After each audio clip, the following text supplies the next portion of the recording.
Assalamualaikum warahmatullahi wabarakatuh. Perkenalkan, nama saya Apoteker Devina Yusuf Esfam. Pada kesempatan kali ini, saya akan menjelaskan mengenai agenda 2, yaitu nilai-nilai dasar ASN dengan tema akuntabilitas.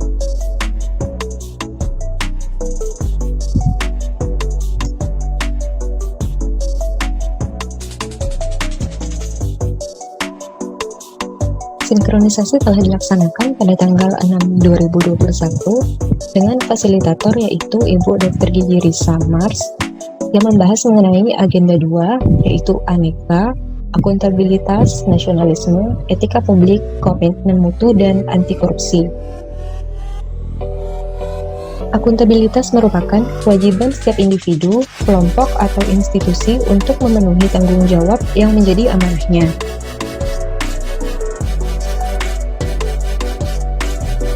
Terdapat 5 aspek-aspek akuntabilitas. Yang pertama, akuntabilitas adalah sebuah hubungan. Yang kedua, akuntabilitas berorientasi pada hasil. Yang ketiga, akuntabilitas membutuhkan adanya laporan. Yang keempat, akuntabilitas memerlukan konsekuensi. Dan yang kelima, akuntabilitas memperbaiki kinerja. Ada 3 fungsi utama akuntabilitas. Yang pertama sebagai kontrol demokrasi, yang kedua mencegah korupsi, dan yang ketiga meningkatkan efisiensi. Akuntabilitas publik terbagi atas 2, yaitu akuntabilitas vertikal dan akuntabilitas horizontal. Pada akuntabilitas vertikal, pertanggungjawaban atas pengelolaan dana kepada otoritas yang lebih tinggi, contohnya pemerintah daerah ke pemerintah pusat, sedangkan akuntabilitas horizontal, pertanggungjawaban kepada masyarakat luas, contohnya KPK dan KPU.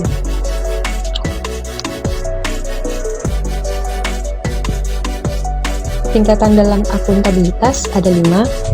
Yang pertama yaitu akuntabilitas personal, di mana mengacu pada nilai-nilai yang ada pada diri seseorang, seperti kejujuran, moral, etika, dan integritas.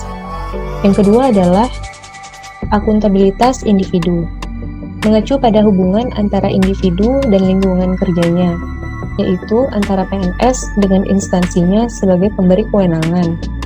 Yang ketiga, akuntabilitas kelompok, yang ada dalam sebuah institusi memainkan peranan yang penting dalam tercapainya kinerja organisasi yang diharapkan. Yang keempat, akuntabilitas organisasi, mengacu pada hasil pelaporan kinerja yang telah dicapai, baik pelaporan yang dilakukan oleh individu terhadap organisasi atau institusi, maupun kinerja organisasi kepada stakeholders lainnya. Yang kelima, yaitu akuntabilitas stakeholder, adalah tanggung jawab organisasi pemerintah untuk mewujudkan pelayanan dan kinerja yang adil, responsif, dan bermanfaat.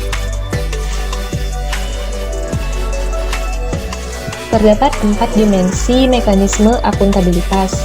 Yang pertama, akuntabilitas kejujuran dan hukum, terkait dengan kepatuhan terhadap hukum dan peraturan yang diterapkan. Yang kedua, akuntabilitas kebijakan, terkait dengan pertanggungjawaban pemerintah atas kebijakan yang diambil.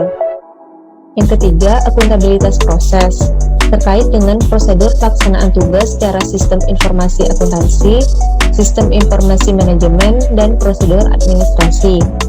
Yang keempat, akuntabilitas program, terkait pertimbangan pencapaian tujuan yang ditetapkan.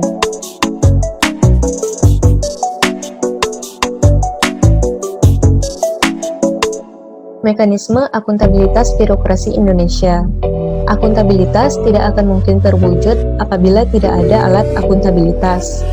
Alat akuntabilitas ini yaitu perencanaan strategis, kontrak kinerja, laporan akuntabilitas kinerja instansi pemerintah. Menciptakan lingkungan kerja yang akuntabel meliputi kepemimpinan, transparansi, integritas, tanggung jawab, keadilan, kepercayaan, keseimbangan, kejelasan, dan konsistensi. Langkah untuk menciptakan framework akuntabilitas. Yang pertama, tentukan tujuan dan tanggung jawab. Kemudian rencanakan apa yang akan dilakukan untuk mencapai tujuan. Selanjutnya, lakukan implementasi monitoring kemajuan. Lalu berikan laporan secara lengkap dan implementasikan rencana. Demikianlah pemaparan saya mengenai materi akuntabilitas. Terima kasih.